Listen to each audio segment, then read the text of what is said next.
Welcome to ACANY and LIFEPlan's second Provider Relations webinar of 2025. Thank you for taking time out of your busy afternoon to share it with us, as we have some important information to share with you. To ensure sound quality throughout the presentation, all attendees are muted throughout with the ability to unmute. However, we encourage you to ask questions in the Q&A throughout the presentation, and we have reserved time at the end to answer questions. Plus, we're offering a virtual drop-in session on September 30th at 3 o'clock to help answer any further questions or provide additional assistance regarding enrollment. A recording of today's webinar and associated talking points will be posted to the Provider Relations website page for both ACANY and LIFEPlan's websites in the upcoming weeks. Bear with me 1 second. In today's webinar, we will begin with Bonnie Eckert, one of ACANY's Specialized Care Coordination Coordinators, who will describe the details of how specialists in Care Connections support individuals with obtaining OPWDD eligibility and then enrollment into care management. She will also review the difference between an eligible and an ineligible settings and will outline the steps required to facilitate a smooth transition from an ICF to an IRA transfer, as well as an ICF conversion. Following Bonnie, Nate Mosier, Specialized Care Connection Supervisor, will share some high-level information on the process for an individual to move from a residential school to an eligible setting. Our goal today is to provide information from the perspective of enrollment coordinators to help with current and future moves to promote communication and efficiency in serving individuals. Without further ado, it's my pleasure to introduce Bonnie Eckert, Specialized Care Coordination Coordinator with ACANY. Hello, everyone. Thank you, Anne, for the introduction. I'll start today by sharing a high overview of the process to enroll an individual into a CCO for care management. Then Nate and I will share the details of the specialized enrollment process. Enrollment begins with the individual or the caregiver contacting OPWDD's front door and choosing a CCO. The person must have OPWDD eligibility, a current level of care eligibility determination, which is otherwise referred to as an LCED, that has been signed within the past year, and appropriate Medicaid coverage. They must also be living in an eligible setting. For all enrollments, the Care Connection specialists help the individual by gathering clinical documentation that's required in order to obtain the LCED. The required documentation includes a physical exam that's within the last year and that lists the individual's intellectual and/or developmental disability, along with any medical diagnoses, as well as a recent psychological that reflects the individual's status with an adaptive assessment, and a psychosocial assessment from within the past year. It's also very helpful when behavior documentation is made available. Once these documents are collected, the CCO can then submit them to the eligibility unit to request the LCED. After the LCED has been generated by OPWDD, the individual's physician or nurse practitioner has to sign and date it. In some regions, OPWDD will automatically have a physician sign that document. In others, we will assist with getting it signed. The initial signed LCED is stored in supporting documents and choices for future use, and the LCED is valid for 1 year. It can be redetermined by a QIDP while the individual is receiving care management. As mentioned before, a person applying for CCO enrollment must reside in an eligible setting. An eligible setting is defined as living with friends or family, a caregiver, alone, in a certified setting, or homeless. An ineligible setting is defined as an ICF, private residential school, nursing home, adult care facility, assisted living, correctional facility, or other settings as designated as ineligible by DOH and OPWDD. OPWDD has designated specific groups living in ineligible settings as special populations, meaning that they're in need of additional support prior to CCO enrollment. Extra CCO support includes, but is not limited to, transition planning as well as applying for waiver services. The components of a waiver packet include the request for authorization form, referred to as an RSA form, documentation of choices form, referred to as a DOC form, and the in-process life plan, which is a preliminary plan that could be used until the finalized plan is created and distributed by care management after enrollment into the CCO. For more information, you can refer to the memo that was distributed on August 19th of 2019.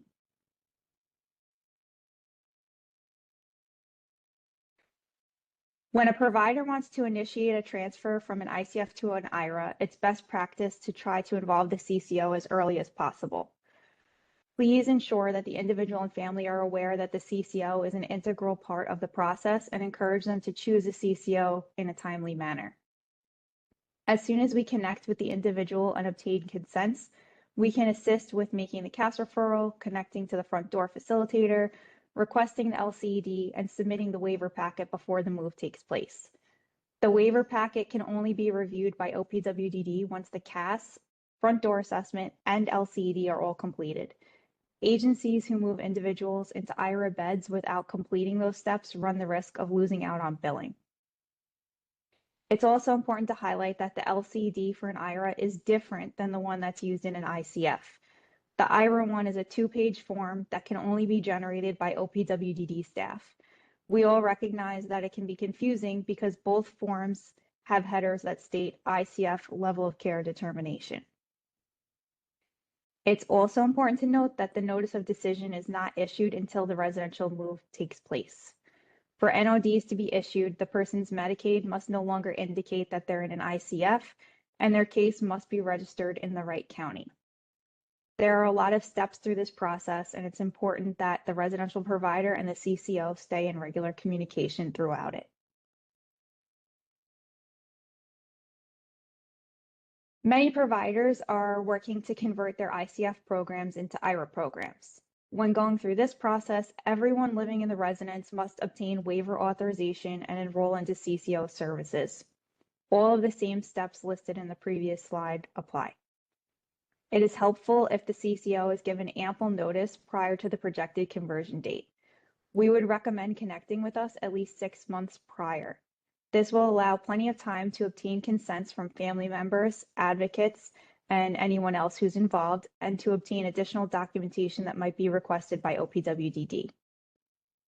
ICF conversions take place on the first day of the month.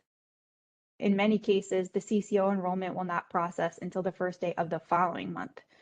The in-process life plan should be used in the interim. Now we'll hear from Nate as he shares information on the steps that take place for residential school transition cases. Hi, everybody. Thanks, Bonnie. So a lot of the same processes that Bonnie just spoke about in terms of the LCED and waiver packet are also going to apply to our residential school transfers. So let's see. So the first thing our enrollment team will usually need for members transitioning out of residential school settings is going to be a signed release of information that'll allow us to speak with all entities involved in the transfer. Once we have those signed consents, we can connect with representatives from OPWDD, the residential school team, and future residential providers to begin coordinating the transition process. Typically, the first step in the process will be, as Bonnie spoke about, to create the new level of care determination form, or LCED. Even though some non-qualified settings will have their own form of LCED, a new one will always be needed, specific to our HCBS waiver and OPWDD services. We ask that the residential school provider shares copies of the member's most recent psychological evaluations any physicals that have been completed within the last year, and any information that might aid our enrollment team in the completion of a social history report. They can give those assessments to both us and OPWDD. Sometimes OPWDD assists with those LCEDs, and then other times the enrollment team will take the lead on it, depending on which region you're in. After the residential school providers share documents with us, OPWDD generates the level of care form, which will need to be signed, as Bonnie said, by the primary care physician or nurse practitioner, usually affiliated with the school. The CCO will then prepare to submit a waiver packet requesting authorization for any required services upon the transfer.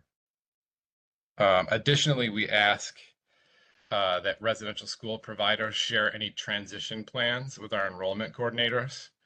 Having a copy of the member's transition plan helps the enrollment team ensure all relevant details of the transition are included in the member's waiver justification and relayed to the incoming care manager upon enrollment. If the CCO is not informed about specific types of day services needed, usually they'll just submit a waiver packet requesting residential habilitation services only. And then later on, there'll be a need for an addendum to that. Usually the care manager will have to submit what's called a SART to add any additional services after, which can sometimes take a little bit of time and delay services. So we prefer that we request all required waiver services prior to the transfer. It ensures a smoother transition for all parties. So that's residential schools. Then children's health home transfers. Members receiving children's health home care management who wish to transfer to OPWDD care coordination must follow a formal transfer process that's outlined by DOH and OPWDD. Transfers must be initiated by the current children's health home care manager. If a member wishes to initiate a transfer, please contact your local OPWDD DDRO to connect with your region's children's waiver liaison. Once connected to OPWDD, the members will have to choose which CCO they'd like to go through for care management upon their transfer. Individuals who are actively receiving waiver services through the children's health home, such as respite or counseling, will need a waiver packet submitted by the CCO's enrollment team before the transfer is approved. Once submitted, OPWDD reviews the request and determines whether a transfer from the Children's Health Home waiver to the HCBS waiver is appropriate or not. It's important to know that Children's Health Home waiver transfers are not always approved. Sometimes, depending on the child's age, OPWDD determines the children's waiver to be the most appropriate funding stream, and they recommend the child stays with the current services until they're a little older, and HCBS waiver services are deemed more age appropriate.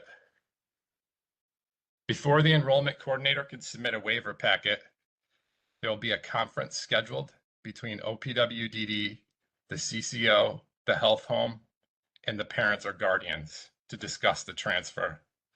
Usually during this initial meeting, it helps the family to understand what services may be available on OPWDD's side before they leave their current services with the Children's Health Home.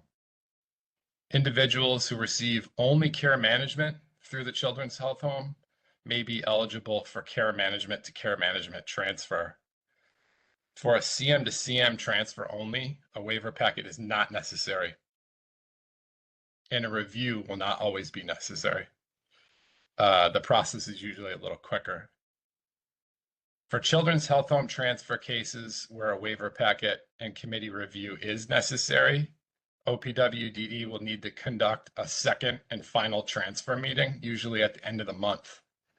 During this meeting, the CCO, Children's Health Home, and OPWDD discuss the waiver determination, whether the transfer was approved or not, and delegate any final tasks that may need to be completed to ensure a warm handoff between care management agencies.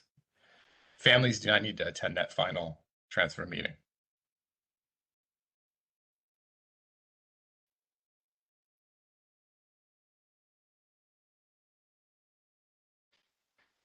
All right.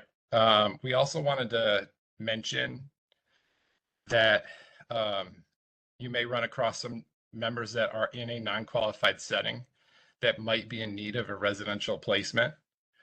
If a member residing in a non-qualified setting needs a certified residential opportunities application or CRO app submitted, they can either start by reaching out to OPWDD directly, or they can reach out to our enrollment team and we'll connect them to the appropriate contact at OPWDD. Once a residential placement has been identified, the CCO's enrollment team will end up submitting a waiver app and assisting the member through the enrollment and transfer process.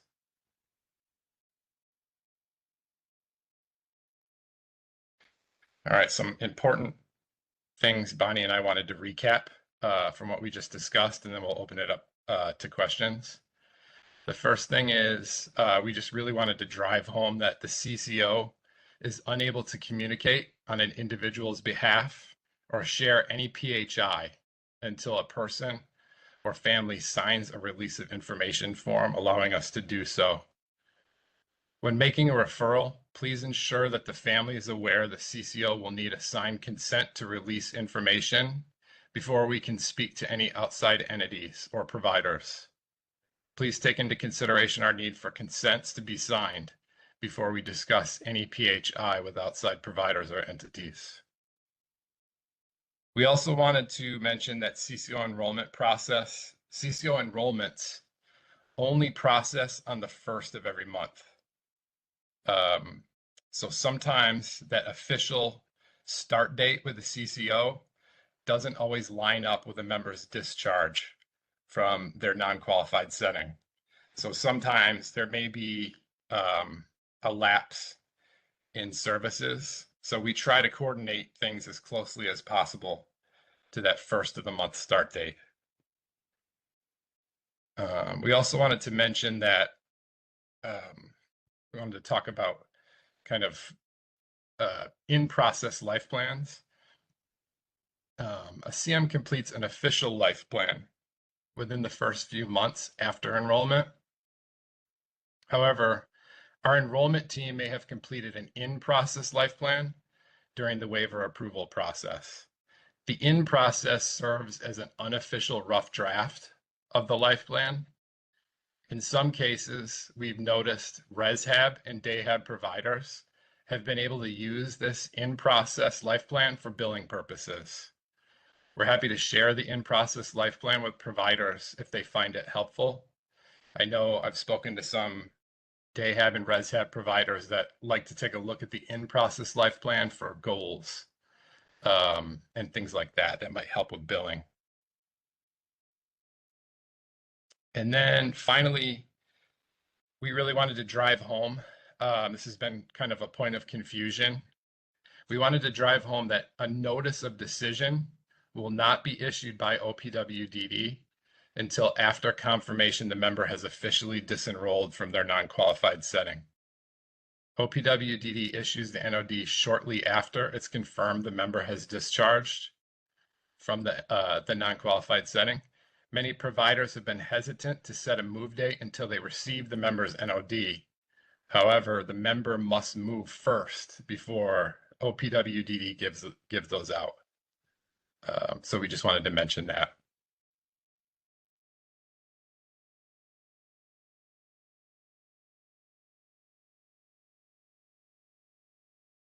All right, back to you, Anne. Yeah, I see Anne is speaking, but I don't hear her. Sure. Thank you. Thank there you you for are. that.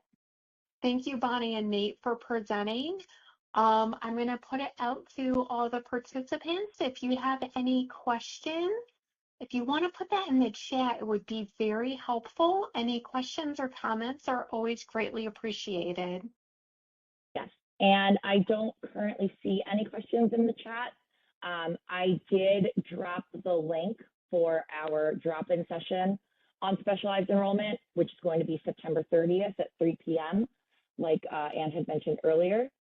The purpose of that drop-in session is for providers, if you're seeking any guidance with the types of enrollments we discussed today, Bonnie and Nate will be available to take your specific questions and to help you troubleshoot maybe some of the issues or concerns that you're running into through that process, because we all understand that it is very lengthy and it can be very confusing. But yeah, I do not see any questions in the chat. I obviously we give a minute or two in case anybody does think of anything. Oh, here we go. As a care coordinator within a health home, when is the appropriate time to refer to the CCO? Would that be after the child is approved for OPWDD, or can the referral begin before? So I'll let Bonnie or Nate answer that one. Sure. So I'm assuming this is for a children's health home member. Am I correct? That's what it sounds like. Okay. Yeah. Okay. So typically with children's health home transfers, the current CM helps the member through the eligibility process. And then as part of the eligibility process, they take care of the level of care determination form, the LCED that we spoke about. And then from that point, it will be reaching out to the children's waiver liaison, which if you've helped your member through the eligibility process, you're probably already connected with them. They probably served as your front door staff. So if you let them know that you're interested, or your family or the member is interested in transitioning to LIFEPlan for care management and OPWDD services, they'll start that process. And then kind of going off of what I said, if the member, depending on what the member's Medicaid looks like, sometimes we see only care management codes, which allows us to transfer care manager to care manager, which is pretty easy. And then other times the member may have waiver services through the health home. In that case, we have to submit a waiver packet. So there's kind of a warm handoff of waiver services between the two entities. So, but really you would just start with OPWDD, and then OPWDD will make that referral once the family decides which CCO they'd like to go through. You'd like to add to that, Bonnie? Sure, I'll just jump in. So for us in the regions that we serve, we don't necessarily always get a referral from OPWD to us. So if you're in an area where that referral isn't being made by the OPWD liaison, feel free to reach out to ACA. A good trigger point that we usually refer to is when eligibility is established, because then you know that the child is likely going to be able to actually make that transfer. So I see different agencies handle it differently. Sometimes we'll get the referral completely after eligibility is established and it's kind of separated. For some of the provider or the children's health home agencies that we work with regularly, they may connect with eligibility and connect with ACA at the same time. We would just kind of have the case holding in our pipeline, letting you go through the process of eligibility, but at least we would be aware that it would be coming our way once that eligibility is established. So I would say usually sometime around when you obtain eligibility. And if you could just make sure that when you're making that referral, that it's clear that you're working with the children's liaison to get the LCED, and that you are working on the transfer process. That way OPWDD knows who to invite to the transfer meetings as well. Great, thanks, Bonnie and Nate. Just to go off of that, so Bonnie is with ACA that covers downstate and New York City area. And then my enrollment team covers like the CNY area, upstate New York, Southern Tier, Capital District. So we kind of handle upstate. So every area within New York State has a different OPWDD region, and sometimes things are handled a little bit differently. So depending on okay, region 4. All right. Yep. All right. So that makes sense. Looks like he's from region 4 there. Yeah. All right. Thank you. Any other questions? That was a really good one. It doesn't look like we have anyone else popping in with a Okay. question. Of Sure. course, I'm going to back up one slide. If anyone is looking to make a referral to either CCO, I have contact information here. So for ACA, Christine Bryant, our Director of Outreach, typically takes our referrals. And then she, you know, if it is someone in a specialized population, she would send that referral over to someone on Bonnie's team. So her phone number is up there, our referral line is up there, and then her email address. And then on the life plan side, you can make a phone call to our 855 number there to reach the Care Connection team, or you can send an email to info@lifeplancccony.com. Mm-hmm. Great. Well, feel free to reach out anytime. And this concludes today's webinar. Please know that both ACA, NY, and Life Plans enrollment teams are always, can always help with enrollment at any level of the process. So feel free to reach out anytime. It's never too early to refer a member or a family to begin. Please join us on September 30th at 3 o'clock for the drop-in session if you have any more questions for Bonnie or Nate or are seeking clarification. Plus, we would love to hear your feedback on today's presentation. We are going to be sharing a post-event survey with the email that you provided at registration. We welcome your suggestions for future webinar topics. And also, if you have any innovative practices to share that would be beneficial to your colleagues, please let us know. As a reminder, provider relations, that we're available to help with any questions or concerns. The coverage area and our contact information for each director of provider relations is on the provider page for both CCOs on our websites. We encourage you to utilize our respective customer service centers for information and document requests. Thank you so much and enjoy the rest of your day.